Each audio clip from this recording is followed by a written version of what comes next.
Olá, eu sou a professora Carla Noura Teixeira, falando aqui da Universidade da Amazônia, de Belém do Pará, para o nosso 18º Congresso Brasileiro de Direito Internacional.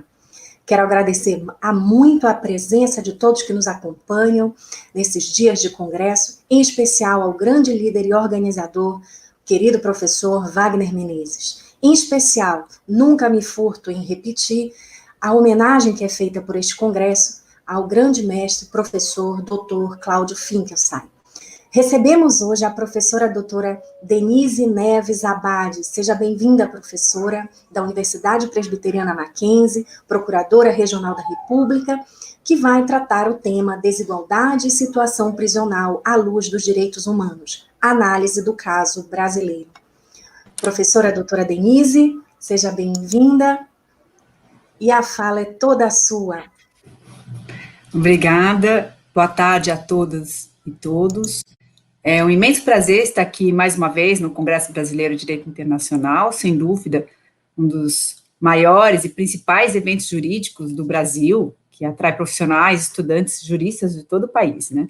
Eu agradeço muitíssimo o convite, eu cumprimento aqui o professor Wagner Menezes, que é o organizador do evento, professora Carla Teixeira, presidente aqui da sessão, professor Cláudio Finkelstein, claro, homenageado desse ano no Congresso, e todas e todos que estão nos assistindo agora. Então, como bem apontou a professora Carla, eu vou tratar hoje da desigualdade e da situação prisional brasileira à luz dos direitos humanos. Vou começar explicando um pouco do conceito de igualdade no Estado Democrático de Direito, depois vou apresentar alguns números do nosso sistema, que são reveladores da nossa desigualdade, para finalmente abordar como que o sistema internacional de proteção de direitos humanos enxerga a nossa política prisional. Então, primeiramente, do que estamos falando quando falamos de igualdade, né? Não tem sentido algum falar em igualdade se não levarmos em conta que ela é universal. Todos os seres humanos são titulares desses direitos. Então, consequência, todos os seres humanos são iguais, devem usufruir das condições que possibilitem a fruição desses direitos. E é isso, né, o que consta, aliás, no artigo 1º da Declaração Universal de Direitos Humanos: todas as pessoas nascem livres e iguais em dignidade e direito. Na nossa Constituição, a igualdade é um princípio que é assumido pelo Estado brasileiro desde o preâmbulo, que prega lá que a igualdade é um dos valores supremos da sociedade fraterna que se pretende, né, a sociedade brasileira. E em seguida, lá, o artigo 3º vai estabelecer os diversos objetivos do Estado brasileiro, que são quais? Voltados para a erradicação dos fatores de desigualdade material, pobreza, marginalização, redução das desigualdades sociais e regionais. E ainda a Constituição, né, dispõe também que a igualdade é um direito fundamental. Então, lá no artigo 5º, o caput vai prever que todos são iguais perante a lei e vai garantir a inviolabilidade do direito à igualdade. Então, esse direito à igualdade, ele gera o dever de proteção por parte do Estado, né? Então, conforme os dispositivos, a defesa da igualdade é um valor que incumbe ao Estado, mas também incumbe à sociedade a proteção desse direito. Nem o Estado, nem a sociedade podem se conformar com as desigualdades fáticas que existem no nosso país, né? A igualdade implica no dever de inclusão, nós não podemos aceitar que continuem as situações fáticas que são desiguais, e esse dever de inclusão tem que levar a tratamentos desiguais para os que são desiguais, né? A própria Constituição lista algumas hipóteses de tratamento diferenciado para que se obtenha a igualdade material. Só para dar um exemplo, tem reserva de vagas para as pessoas com deficiência nos concursos públicos, um dos inúmeros exemplos que a própria Constituição estabelece. Então, diante dessa premissa de que é um dever do Estado e é um dever da sociedade a defesa da igualdade, diante da premissa que nós não devemos nos conformar com a desigualdade, como que temos que agir quando falamos do sistema prisional brasileiro? Não é novidade para ninguém a situação caótica do sistema prisional no Brasil, né? vou trazer aqui, eu trouxe aqui para a minha fala, alguns dados concretos, para a gente conseguir trabalhar com esses dados, e que não no mero achismo, ou na percepção que todos nós temos do nosso sistema prisional. Então, vamos começar falando da situação de superlotação nossos presídios. A taxa no Brasil é de quase 200%, segundo os dados do DEPEN de dezembro de 2019, né? A população carcerária brasileira, nós temos cerca de 750 mil presos hoje, somos a terceira população mundial em números absolutos de presos, e esses 750 mil presos para 368 mil vagas, né? Ou seja, dá quase 2 presos para uma vaga, né? Desses 750 mil presos, 78%, ou seja, quase 80%, estão em estabelecimentos de regime fechado, né? E 35% da população encarcerada está presa preventivamente. Esse número já foi maior, mas hoje, os últimos números diminuíram um pouco, até por conta de alguns parâmetros. Nós estamos agora numa pandemia, né? Mas ainda assim é um número muito preocupante. Nós temos 7.265 estabelecimentos prisionais no país, o que, considerando esse número elevado de presos, ainda é muito pouco, mas o importante é o enfoque que nós temos que ver, como que prendemos e por que prendemos, né? Um outro corte que nós podemos determinar é que 55% desses presos têm entre 18 e 29 anos. 95% dos presos são homens, 5% são mulheres. Mas o que a gente vê com relação à idade é que é um quadro muito complexo, né? Vai se delinear com o quê? Com a inserção muito precoce de pessoas dentro da penitenciária, e isso vai contribuir com o quê? Com uma verdadeira carreira criminosa, porque o cenário ainda torna-se mais preocupante na medida que a maioria das pessoas que estão no sistema prisional, quando nós vamos ver que tipo de ilícitos eles cometeram, eles estão enquadrados num grande grupo que nós podemos chamar de crimes contra o patrimônio. Quase 52% dos presos estão presos por crimes contra o patrimônio. E de todos os crimes, 83,5% dos crimes contra o patrimônio foram roubo ou furto. Só 6% foi latrocínio, que é o roubo seguido de morte. Ou seja, crimes graves como homicídio ou tráfico internacional de drogas, de entorpecentes, eles apresentam percentuais muito baixos de encarceramento em relação aos outros crimes que estão ligados à propriedade, né? Em relação a crimes que estão vinculados à qualificação, maior tempo desprendido no planejamento, na execução, como crimes contra a fé pública ou administração pública, os percentuais de pessoas no cárcere não chegam nem a 1%.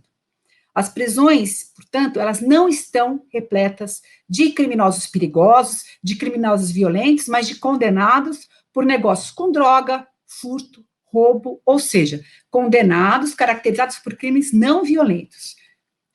Um outro dado, o crescimento da população carcerária de 1990 até hoje mostra o nível de justiça de uma sociedade que é marcada pela desigualdade social, pelo racismo, pelo preconceito e pela exclusão social. Então, vou apresentar outros números. Em 90, o Brasil tinha 90 mil presos, 149 milhões de pessoas. Hoje, são 150 mil presos para 209 milhões de pessoas. Em 30 anos, a população carcerária aumentou 740%, enquanto que a população cresceu 40%.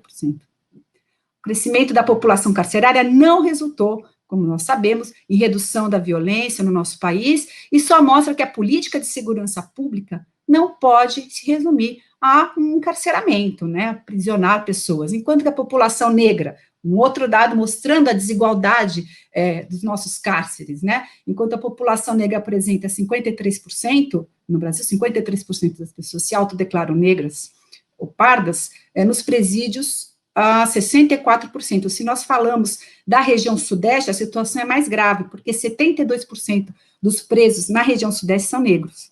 E na população dessa região, o índice é de 42%.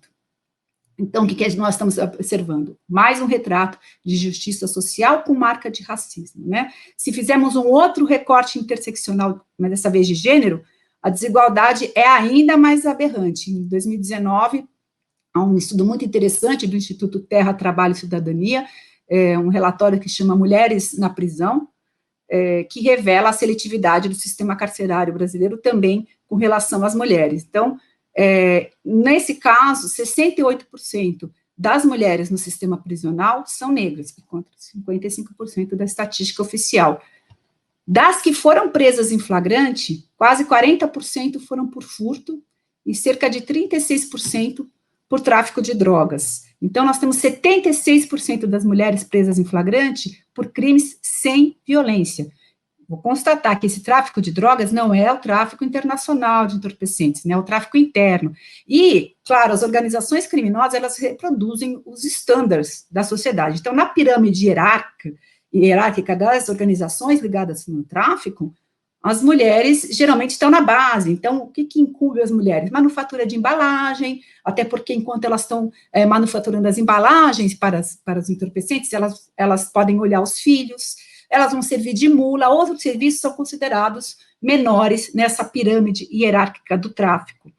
Então, o sistema prisional do país passa por um momento de hiperencarceramento, que apresenta, assim, características como a focalização da prisão, né, do encarceramento em grupos sociais que são muito específicos, e a punição mais acentuada sobre alguns tipos determinados de crime, porque nem todos os crimes levam à prisão. É uma seletividade penal que se articula para esse encarceramento em massa, né? E isso é uma conclusão, não é só de estudos brasileiros, nós vamos ver vários estudos brasileiros aqui, recentes, temos do Senhoreto Silvestre, um estudo muito bonito sobre esse encarceramento em massa. Pouco antes nós tínhamos doutrinadores estrangeiros, estudiosos estrangeiros que falaram só sobre o problema do Brasil de encarceramento em massa e essa seletividade penal do sistema, né, que se desdobra, então, num punitivismo, né, vai focalizar, então, segmento social, né, e tipos de delito. Os tipos de delito nós sabemos, crime patrimonial e tráfico interno, pequenos delitos de tráfico de entorpecentes, né. Ao mesmo tempo que para outros tipos de conflito, para outros tipos de autores, como crime de homicídio, por exemplo, o fluxo de justiça é extremamente lento quando não é bloqueado. Só para ter uma ideia, mais uma vez baseado em dados estatísticos, em pesquisa, há um relatório apresentado pela Estratégia Nacional de Justiça e Segurança Pública, né, ENASP, é um relatório um pouco antigo, mas o que foi feito só com relação a efetividade das investigações dos crimes de homicídio, inclusive baseado em pesquisa da Associação Brasileira de Criminalística, os índices de esclarecimento de homicídio no Brasil, eles variam entre 5% e 8%.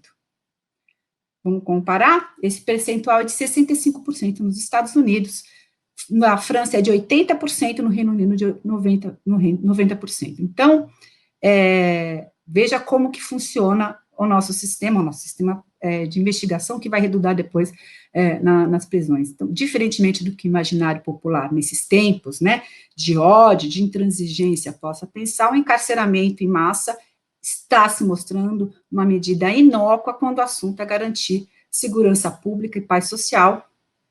E o que nós percebemos é que os maiores interessados na superlotação são exatamente quem? As facções criminosas, que vão comandar e comandam as penitenciárias Brasil afora, né, porque são nessas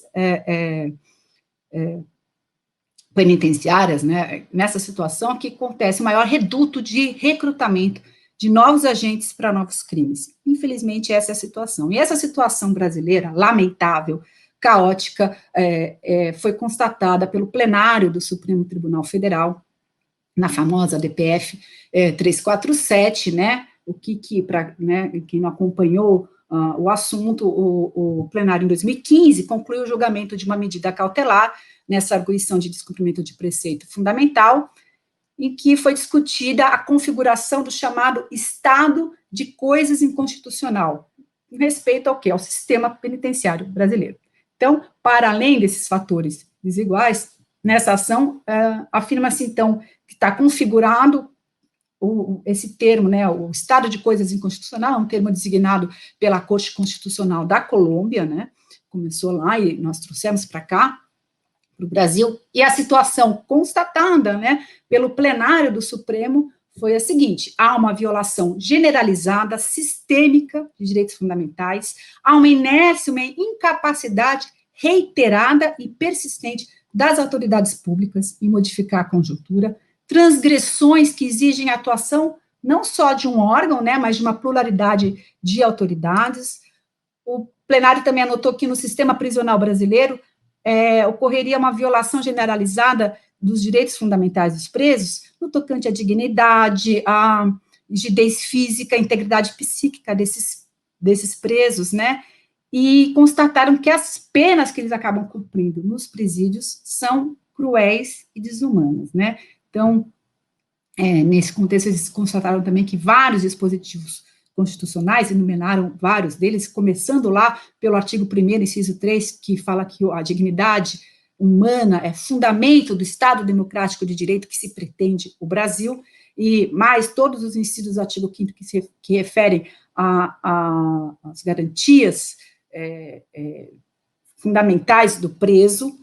Artigo 6º também, ele fez referência às normas internacionais que reconhecem os direitos do preso, o Pacto Internacional de Direitos Civis e Políticos, Convenção contra a Tortura e outros tratamentos e penas cruéis, desumanos e degradantes, e, claro, a Convenção Americana de Direitos Humanos. E também faz alusão às normas infraconstitucionais, né, a LEP, né, a Lei de Execução Penal, a Lei Complementar 79, de 94, que criou o FUNPEN.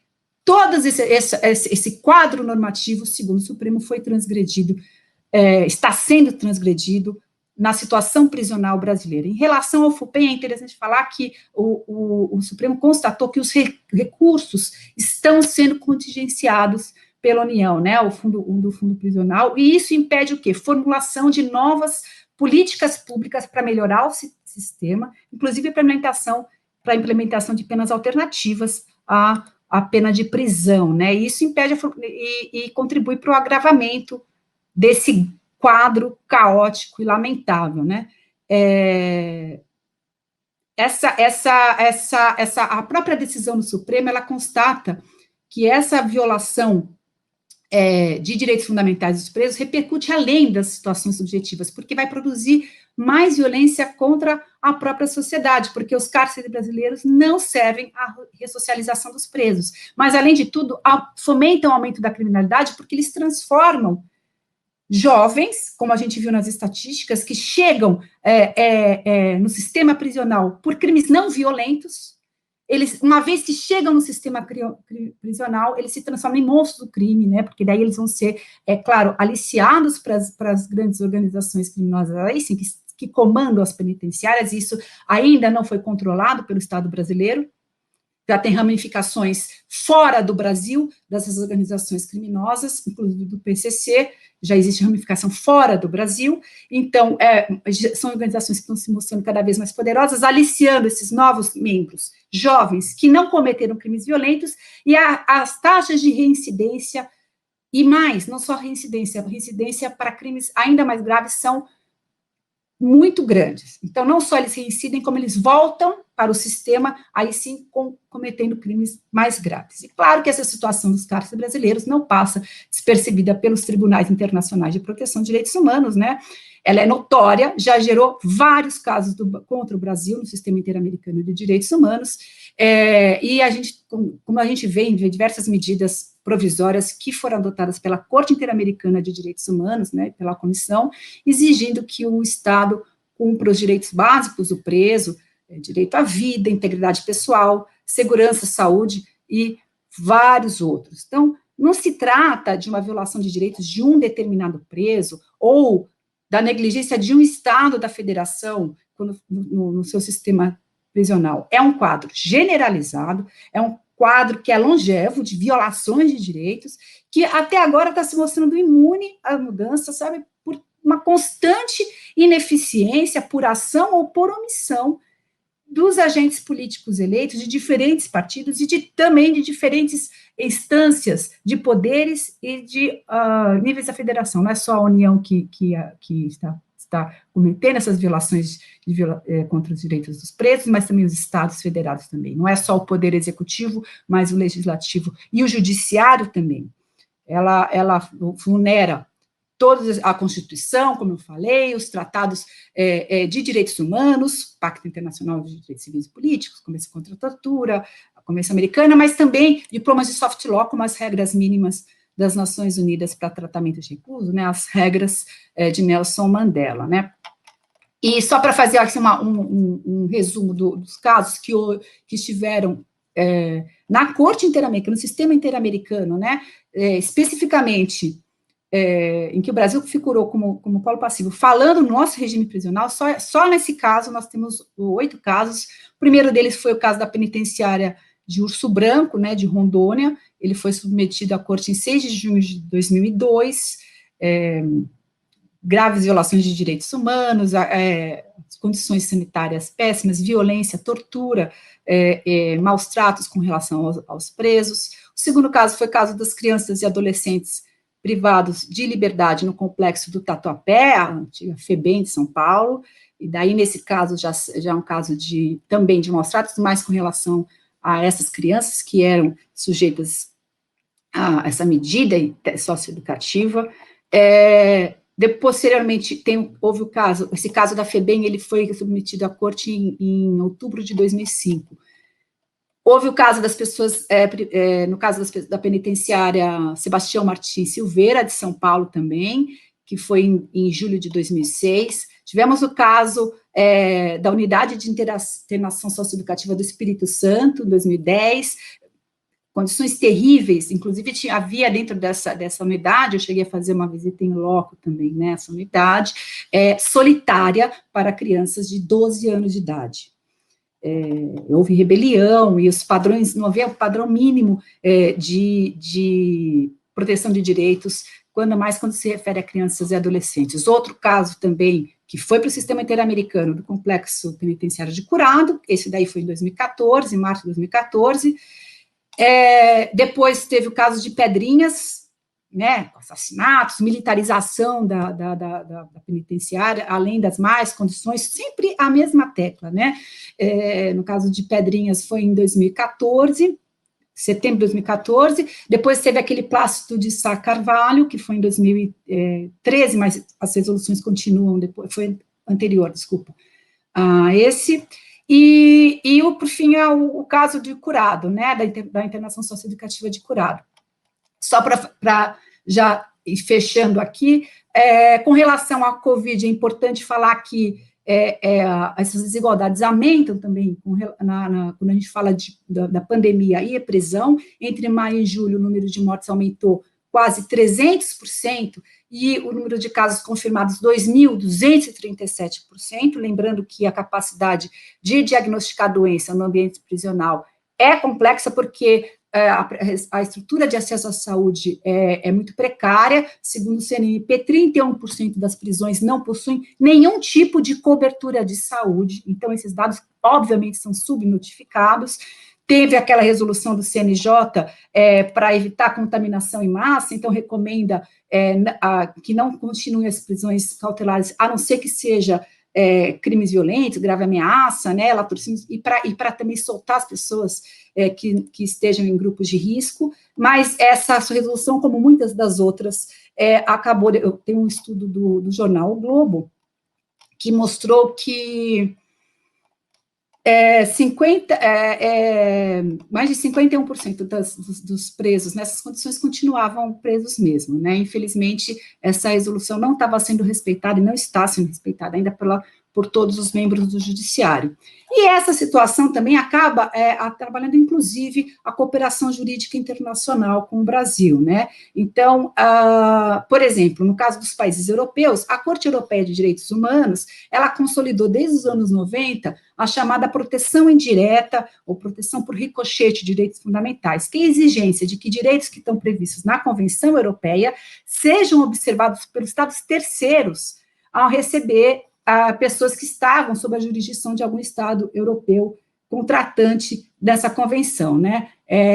O leading case foi o caso Soren versus Reino Unido, que é um caso de 90, e a Corte, ela condena o Estado, nesse caso Soren, ela condenou o Reino Unido, porque o Reino Unido extraditou um cidadão para os Estados Unidos, e havia um fundado receio que ele podia ser condenado à pena capital, e com isso ser submetido ao tratamento cruel de espera no corredor da morte, né, e isso contrariaria o artigo 3º da Convenção Europeia dos Direitos Humanos, ou seja, mesmo a Inglaterra não sendo o Estado que teria violado os direitos desse cidadão, como indiretamente ela extraditou o cidadão para os Estados Unidos, então ela responderia por essa violação. Por conta disso, os demais países europeus exigem, antes de efetuar a extradição para outros países, que haja uma comprovação de que a pessoa que será extraditada não vai ter os seus direitos violados, né? E, então, no caso brasileiro, países europeus como Holanda, Itália, Portugal, Dinamarca,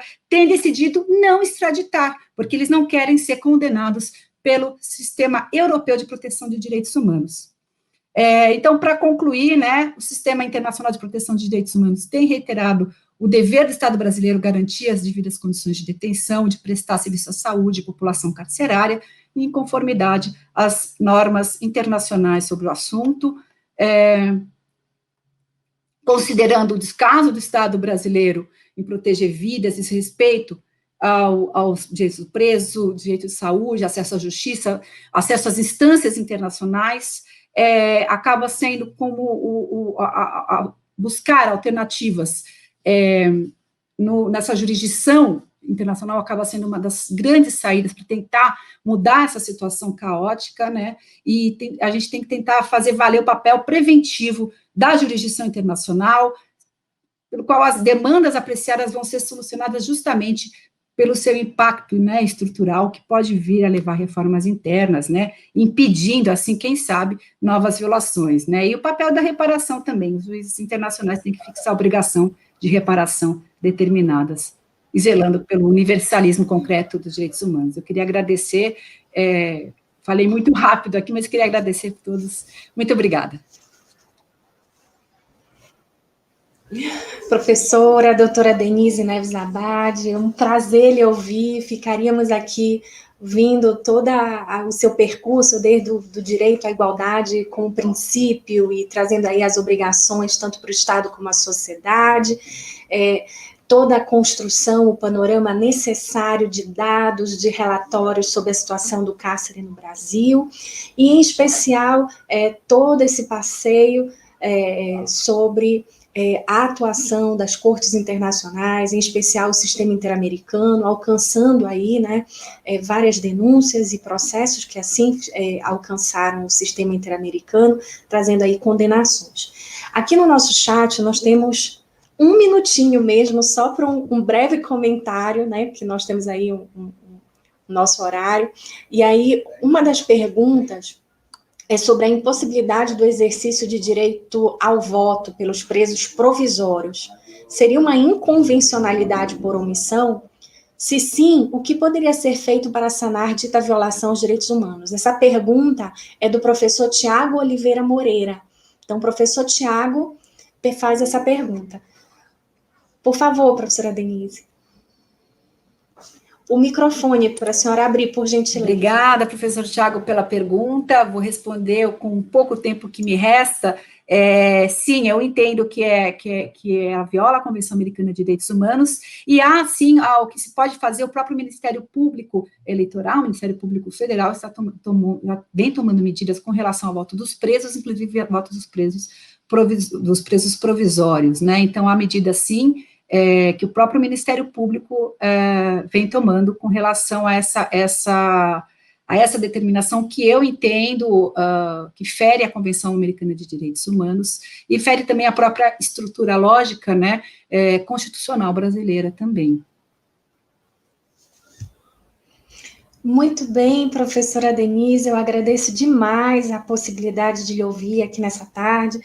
Ainda pensando também em soluções construídas, eu tenho lido muito sobre o processo estruturante né, a partir do posicionamento do Supremo Tribunal Federal, e a sua fala, sua participação, sua presença, que só brilhanta o Congresso Brasileiro de Direito Internacional, nosso 18º Congresso Brasileiro de Direito Internacional, só traz mesmo maiores reflexões, aprofundamentos. Então, lhe agradeço demais, muitas participações no chat, muitos alunos seus no chat, lhe parabenizando, elogiando a sua fala, e eu só posso reforçar e corroborar pela construção, pela assertividade, pelo tema atual, necessário, vibrante, de uma causa de justiça, uma causa de igualdade, uma causa do viver no nosso Estado democrático de direito.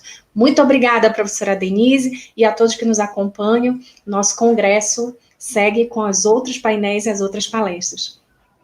Muito obrigada, bom congresso a todas e todos. Obrigada para meus alunos e todos que estiveram aqui escutando. Até a próxima. Muito obrigada, professora. Foi um prazer, professora. Até a próxima.